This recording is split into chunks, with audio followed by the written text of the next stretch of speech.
النظر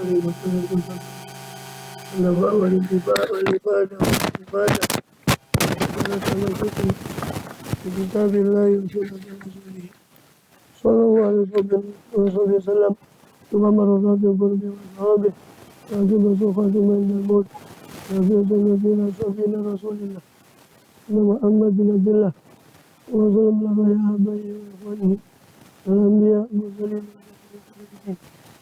وزكاتهم وأسرارهم وأنوارهم ولهم القابلين في الآخرة يقول إني أصاب بالخيرات الدنيا والخاتمة والخاتمة بعده وصلي عباد الله ورضا على ما نوى نبينا محمد صلى الله عليه وسلم ولكن صحابة النبي صلى الله عليه وسلم أسرار الفاتحة.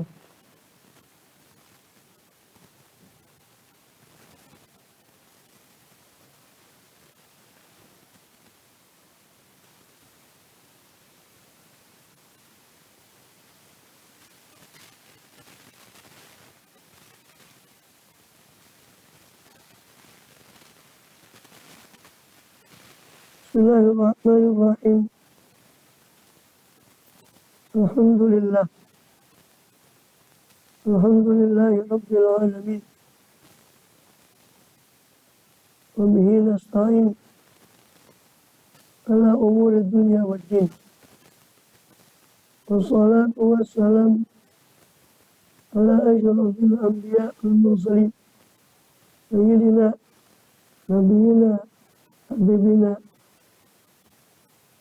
وشفيئنا وقرة أعيننا محمد وعلى آله وصحبه أجمعين وعلى جميع التابعين لهم بإحسان إلى يوم الدين وعلينا معهم وفيهم برحمتك يا أرحم الراحمين.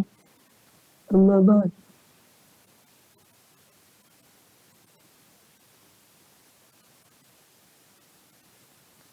قل سبحانك لا علم لنا إلا ما علمتنا إنك أنت العليم الحكيم. ربي اشرح لي صدري ويسر لي أمري واحلل عقدة من لساني يفقهوا قولي آمين والحمد لله.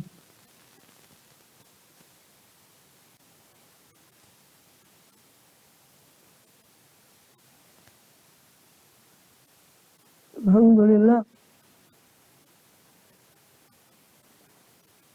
Allah Subhanahu wa Ta'ala masih berkenan melimpahkan nikmat karunia pada kita semua, berkhusus nikmatul iman Islam, nasihat walafiat.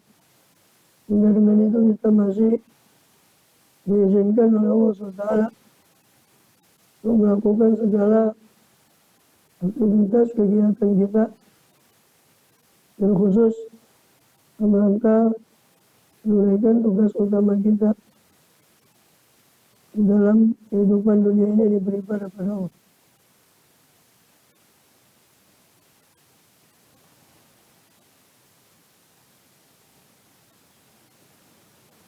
Kemudian kita masih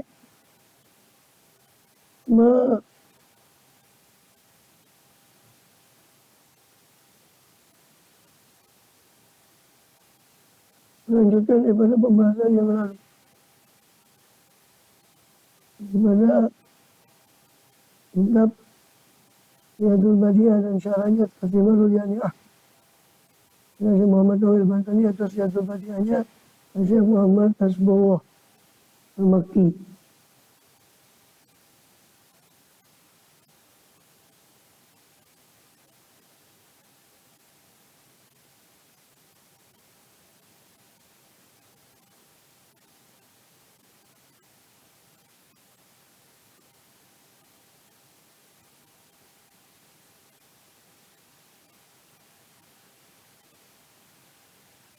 Akhir itu tentang mana dua kalimat syahadat. Sekarang masuk kepada bagian kedua, dan mana dua kalimat syahadat penutupnya. Penutup dari bagian pertama dan bagian kedua dari ilmu tauhid. Yang mana sudah kita jelaskan, ilmu tauhid itu ada 3 bagian. Ada yang membahas tentang berkenaan dengan Allah, yang wajib bagi Allah, mustahil bagi Allah, jaiz bagi Allah, itu uluhiyat. Bagian pertama dari ilmu tauhid. Bagian kedua dari ilmu tauhid yang membahas tentang para rasul, yang wajib bagi rasul, yang mustahil bagi rasul, yang jaiz bagi rasul. Itu nabawiyat. Nah, dua-duanya sudah terkumpul dalam makna 2 kalimat syahadat la ilaha illallah Muhammad Rasulullah, sebagaimana sudah dijelaskan pada pertemuan sebelum ini.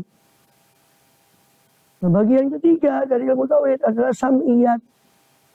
Itu hal-hal yang sifatnya dalilnya itu didengar dari Quran dan hadis yang gaib, berupa surga, neraka, malaikat, nabi-nabi yang terdahulu yang kita tidak menangi sekarang. Itu namanya sam'iyat. Siapa saja nabi terdahulu, malaikat itu siapa saja kitab terdahulu, itu sam'iyat.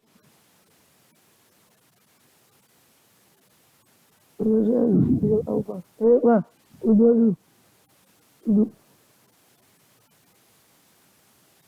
Sam'iyat. Mana tadi? Wa mal-jismu tsalitsu min hadzal fani, adapun bagian ketiga dari ini bidang ilmu yang tauhid, wa huwa sam'iyatu, yaitu adalah as-sam'iyat. Kata sama artinya pendengaran. Sam'iyat kang bongso, pendengaran. Maksudnya apa? Disebut sam'iyat karena dalilnya nggak bisa pakai dalil akli, karena akal tidak masuk di situ. Nama Nabi siapa saja, nggak ada akal bisa mereka-reka nama Nabi siapa saja. Nabi yang pernah ada. Maka itu dalilnya sam'iyat. Makanya semua yang gaib itu masuk ke sam'iyat ini. Bagian ketiga. Bagian pertama uluhiyat atau ilahiyat. Bagian kedua nabawiyat. Bagian ketiga sam'iyat dari ilmu tauhid. Faminhu, maka itu termasuk dari qismu tsalits. Itu termasuk setengah saking al-qismu tsalits. Utawi soal munkarin wa nakirin. Pertanyaan munkar nakir. Termasuk sam'iyat. Yang gaib adalah pertanyaan munkar dan nakir. Lana kepada kami, fil qabri, kepada kita di kuburan, bahwa amun, dan pertanyaan itu adalah umum di kulli mukallafin, bagi setiap mukallaf min umat dakwah, dari umat dakwah, umat yang menjadi objek dakwah, umat yang menjadi sasaran dakwah, itu al-mu'minin wal munafikin wal kafirin, baik orang yang beriman, baik orang yang munafik, baik orang yang kafir. Karena umat itu kan terbagi 2. Ada umatul dakwah, ada umatul ijabah. Umatul dakwah itu umat yang menjadi sasaran dakwahnya Rasulullah. Kalau pada zaman kita berarti umat yang menjadi sasaran dakwahnya beliau. Itu siapa? Yang hidup semenjak Rasulullah SAW diangkat menjadi Nabi dan Rasul sampai hari kiamat. Itu umatul dakwah. Hindu, Buddha, semua non-Muslim. Itu umatul dakwah. Di antara umatul dakwah ini ada umatul ijabah. Ada yang di antara yang diseru oleh Rasul, oleh syariat, ada yang menjawab seruan itu namanya umatul ijabah. Yang menjawab itu namanya umatul ijabah.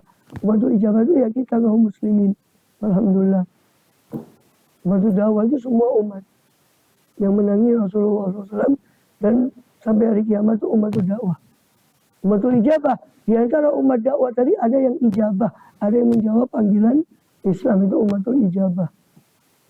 Nah,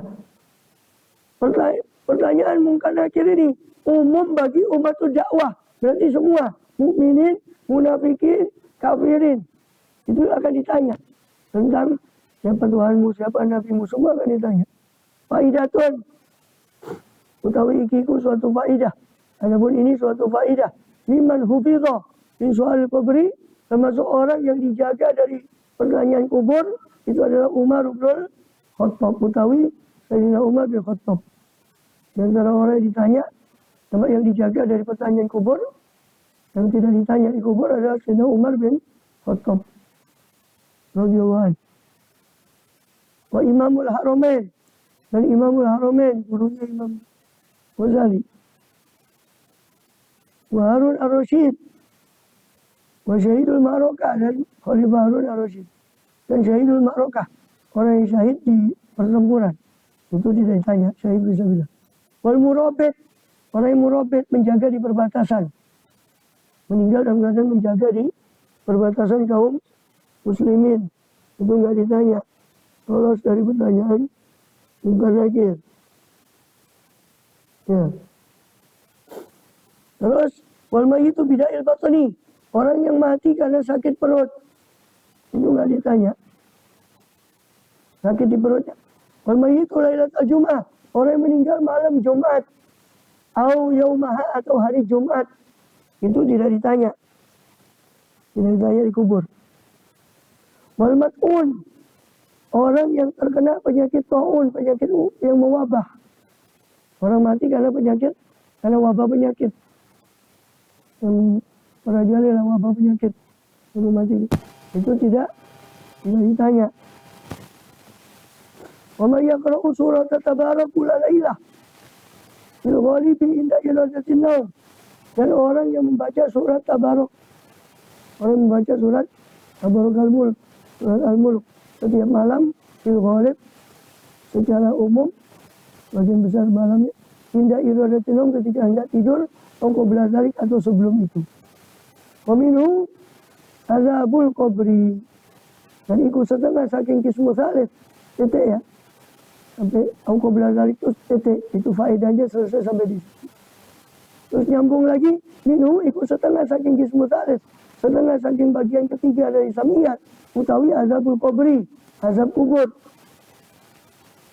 Wal muazabu al badanu waruh, yang disiksa itu adalah badan dan ruh. Jadi yang disiksa itu dua, jasad sekaligus ruhnya, jami'an secara keseluruhan bittifaqi ahlil haqi, dengan kesepakatan ahlul haq, oleh ahli kebenaran, ya Rasulullah jamaah.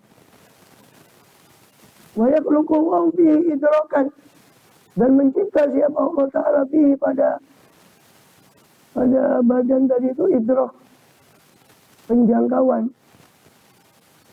yaitu yasma'u wa ya'lamu, sekiranya mengerti, mendengar. Apa orang yang disiksa tadi, disakhas tadi, wa ya'lamu, dan mengetahui, wa yaltaddu, dan merasakan lezat kalau ada nikmat kubur, wa yata'alamu, dan merasakan pedih jika ada siksa kubur. Jadi Allah ciptakan idrak, penjangkauan, ini berupa panca indera dan sebagainya, sehingga dia bisa merasakan nikmat atau pedih ketika ada nikmat kubur atau azab kubur. Wa yakunu lil kafir wal munafiq wa sadil mu'minin, dan ada apa azab kubur itu, ada apa azab kubur itu bagi orang kafir dan orang munafik dan usatil mu'minin, para pendurhaka dari orang yang beriman, oleh maksiat. Waliyadzubillah.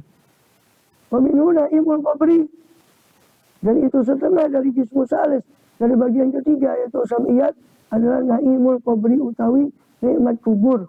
Wa yakunu lil mu'minin, dan ada apa nikmat kubur untuk orang yang beriman. Wa minhu, dan itu setengah dari samiyat, al-ba'tsu lil hasyri, kebangkitan untuk dikumpulkan di mahsyar. Fal ba'tsu ihya'ul mauta min kuburihim. Pengertian kebangkitan itu adalah ihya'ul mauta, penghidupan orang-orang yang mati dari kubur-kubur mereka, wa ikhrajuhum, dan pengeluaran mereka orang-orang yang mati tadi min kuburihim, dari kubur mereka. Wal hasyru, sedangkan hasyar tempatnya namanya mahsyar, prosesnya namanya hasyar. Adapun pengumpulan hasyar itu ibaratun an sautihim, itu istilah tentang penggiringan mereka. Yang mereka itu apa? Orang yang mati yang dibangkitkan tadi digiring, saukuhum, penggiringan mereka, jami'an seluruhnya, ilal mauqif, ke tempat pemberhentian yaitu mahsyar. Jadi bahas nasyar atau bahas itu kebangkitan. Ya, hasyar itu pengumpulan. Setelah dibangkitkan, dikumpulkan di mahsyar, padang namanya mahsyar. Mahsyar itu tempat pengumpulannya. Hasyar itu proses pengumpulan. Hasyrun artinya pengumpulan. Mahsyar ditambah mim itu menjadi isim makan. Mahsyarun berarti tempat dikumpulkannya makhluk.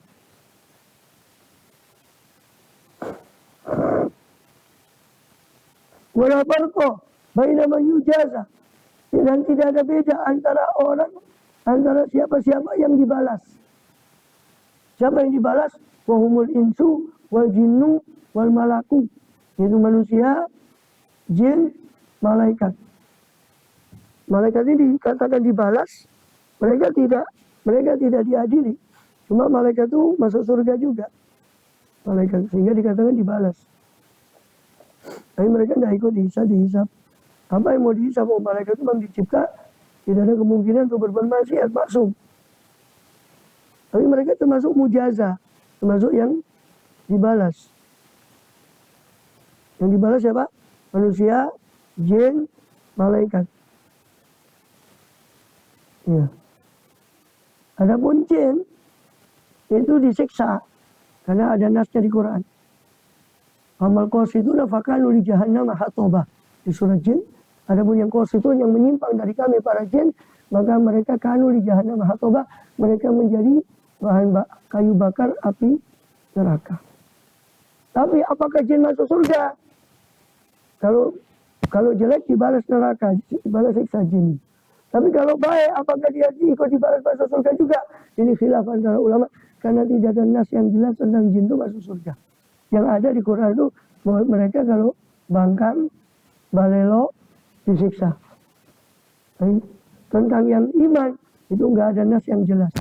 Ada nas tapi masih mengandung tafsiran, sehingga mengandung perbedaan antara ulama apakah jin itu masuk surga atau dibalas dengan surga ketika yang baik. Sebaliknya kalau malaikat dibalas surga, tidak ada yang masuk neraka. Kalau jin masuk neraka kalau membangkang, dan kalau tidak membangkang, apakah dibalas surga? Wallahu a'lam, itu khilaf antara ulama. Ada masa dibalas. Yang saja tafsiran dari wamin duni ma jannatan. Di bawah dua surga itu ada dua surga yang lain. Yang satu surga untuk jin, untuk manusia, yang lain surga untuk jin. Menurut sebagian penafsiran. Tapi kan di situ nggak disebutkan secara jelas bahwa jin dimasukkan surga, tidak ada. Tapi dimasukkan neraka, jelas ayatnya. Wa amal qasiduna fakanu li jahannam hatobah. Kalau yang soleh itu cuma Allah bilang wa amal solihuna fa ulaika taharraw rasyada. Itu surah jin. Adapun yang soleh, maka mereka berarti memilih jalan bimbingan. Cuma nggak disebutkan balasannya. Jin itu. Kalau manusia kan jelas, lahum jannatun tajri min tahtiha mu'min. Ya, yang kafir neraka jelas. Jadi tidak ada beda dalam masalah apa? Tidak ada beda dalam masalah mahsyar ini. Baina man yujaza, antara orang-orang yang dibalas, antara makhluk-makhluk yang dibalas, itu insu wal jinnu wal malaku. Itu apa? Manusia, jin dan malaikat. Wa baina man la yujaza, dan antara siapa-siapa yang tidak dibalas. Siapa yang tidak dibalas? Humul wuhush, binatang-binatang. Jadi yang dikumpulkan itu semua di mahsyar itu dikumpulkan semua jin, manusia, malaikat, dan yang tidak dibalas sekalipun itu berupa binatang itu dikumpulkan di mahsyar semua.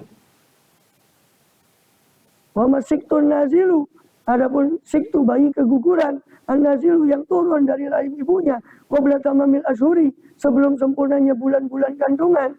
Fafihi tafsilun, maka pada sikit, pada bayi keguguran tadi ada tafsil. Moko iku ing dalam sikit utawi tafsilun, ada perincian.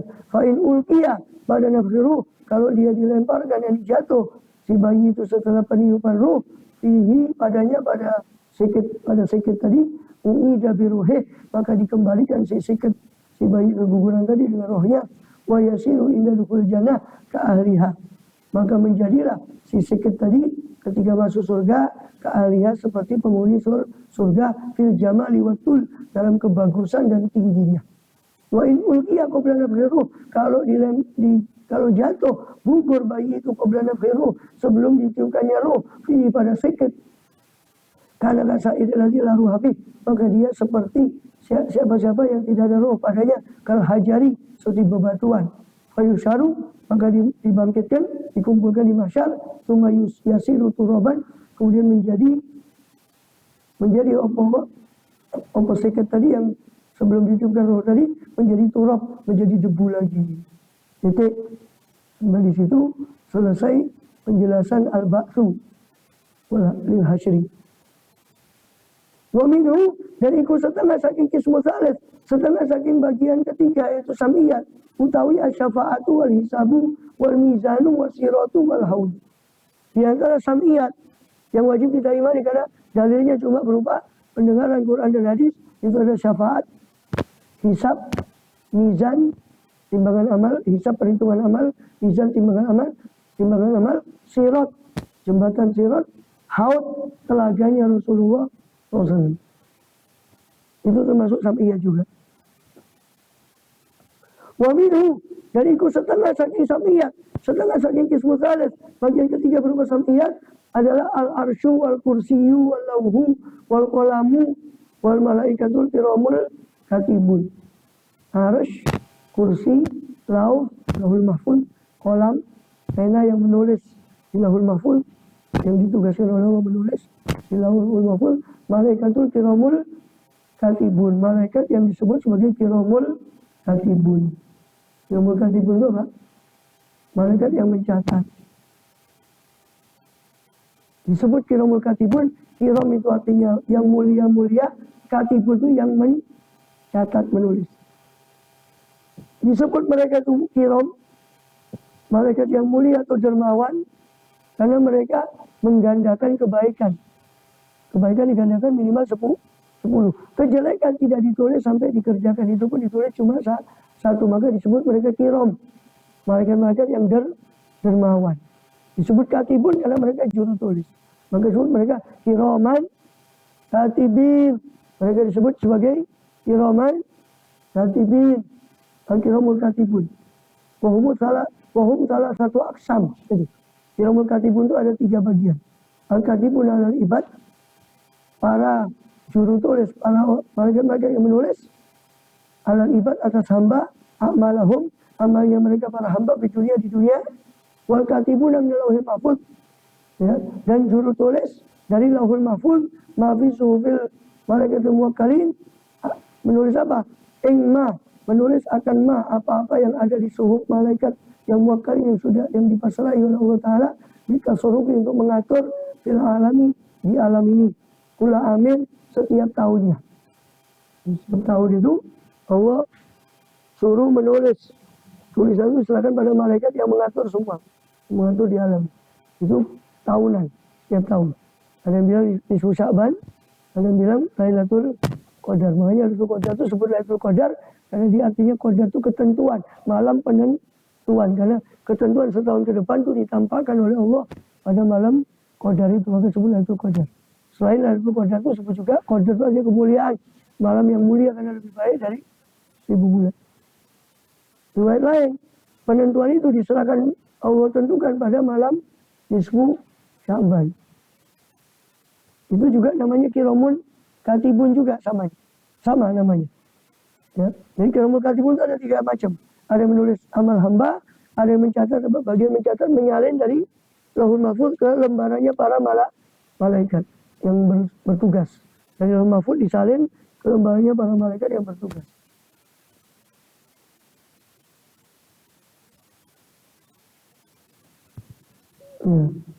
Wal katibun min sukil malaikat kitaban yudau tatal arsy. Bagian ketiga dari kiraman katibun, bagian ketiga adalah al-katibun min sukil malaikat, yaitu malaikat-malaikat kiraman katibun yang menulis dari sufil malaikat, dari sufilnya malaikat kitaban akan suatu kitab tulisan yudau tatal arsy yang ditaruh di bawah arsy.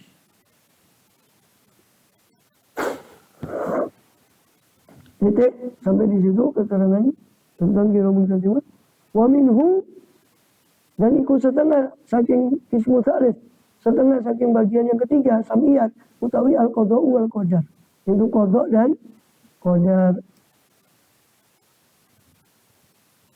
Fal qadha iradatul asya, maka qadha itu adalah iradatul asya. Qadha keputusan Allah, qadar ketentuan Allah. Fal qadha adapun keputusan Allah itu maksudnya adalah iradatul asya bil azal, menginginkan segala sesuatu, menginginkan siapa Allah akan segala sesuatu di zaman azali, di zaman dahulu azal. Alamahi alaih, keinginan Allah al-asya kepada sesuatu, kepada segala sesuatu di zaman azali. Alamahi alaih, menurut apa-apa yang hiya alaih, yang asya itu berada alaih atas mah. Hina wujudnya ketika adanya asya tadi.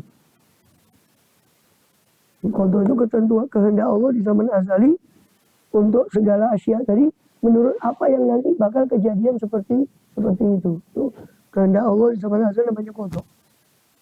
Qadar wal qadaru ijadullahil asya'ah, mewujudkannya Allah akan asya, mewujudkannya Allah akan perkara-perkara ala qadarin maksus, menurut kadar yang khusus, wa wajhin muayyan, dan secara yang khusus, yang tertentu. Hadza ma yata'allaqu bil aqsami tsalatsa al-muta'alliqah bi masail hadzal fanni. Ini ya, apa-apa yang berkait dengan 3 bagian yang berkait dengan masalah-masalah ini fan, ini bidang ilmu, yaitu akidah. Selesai sampai di situ apa? Selesai sampai di situ apa? Aqsamut salasah, bagian yang 3 dari ilmu tauhid. Paham ya? Bagian yang 3 dari ilmu tauhid, uluhiyat, ilahiyat, nabawiyat tadi yang berkaitan dengan sifat nabi, sama samiyat yang barusan dibahas. Jadi ilmu akidah itu ada 3 bagian. Ada bagian pertama ilmu akidah yang mempelajari tentang Allah, yang wajib bagi Allah, yang mustahil bagi Allah, yang jaiz bagi Allah. Yang bagian kedua yang berkait dengan para rasul, yang wajib bagi para nabi, yang mustahil bagi para nabi, yang jaiz bagi para nabi. Bagian yang ketiga yang gaib tadi yang barusan saya jelaskan, itu bagian ketiga yang diistilahkan dengan sam'iyat, sang bongso pendengaran. Disebut sam'iyat karena dalilnya cuma dari Quran dan hadis. Nggak ada dalil akli, dalil akal sudah nggak ada.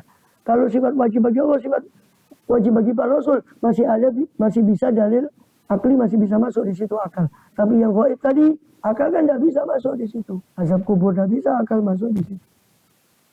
Dengan qadar. Ya. Selesai sampai di situ bagian yang 3 ya. Selesai sampai di sini 3 bagian dari ilmu tauhid, baik yang ilahiyat, nabawiyat, sam'iyat. Sampai situ selesai. Wayat ba'u dzalika salah satu aqsamin ukhar, dan mengikuti yang itu, mengikuti yang mengkono aqsamu salatah. Opo salah satu aqsamin ukhar, apa 3 bagian yang lain. Apa 3 bagian yang lain ini nanti kita bahas. Al-awwalu ma yajibu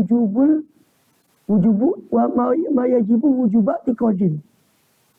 Yang bagian pertama, apa-apa yang wajib secara i'tiqad saja. Apa yang wajib diiktikoti. Itu.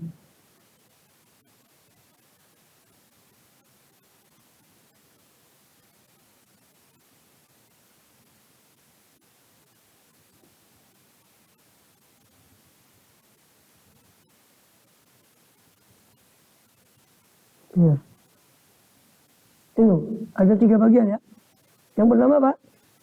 Mayajibu wujubat iqadin. Apa-apa yang wajib secara etikot saja. Walayakfa, dan tidak tersembunyi apa anna jami'a mamarah, seluruh apa-apa yang telah lalu apa mah minal aksami bayanin mah, berupa aksami salasati, berupa bagian-bagian yang 3, ilahiyat, nabawiyat, dan samiyat. Itu ya apa? Itu yajibu wujubat iqadin. Itu wajib diikoti. Itu adalah wajib kelawan wajibnya i'tiqad. Lakin bil asolah. Akan tapi yang 3 tadi itu bil asolah. Wajibnya secara asli. Pada keasliannya.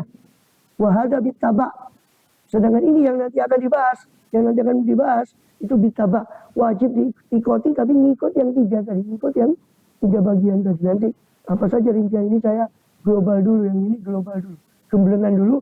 Nanti rinciannya kita bahas soal episode berikutnya. Terus apa? Asani ma yajibu wujuba ma'rifatin.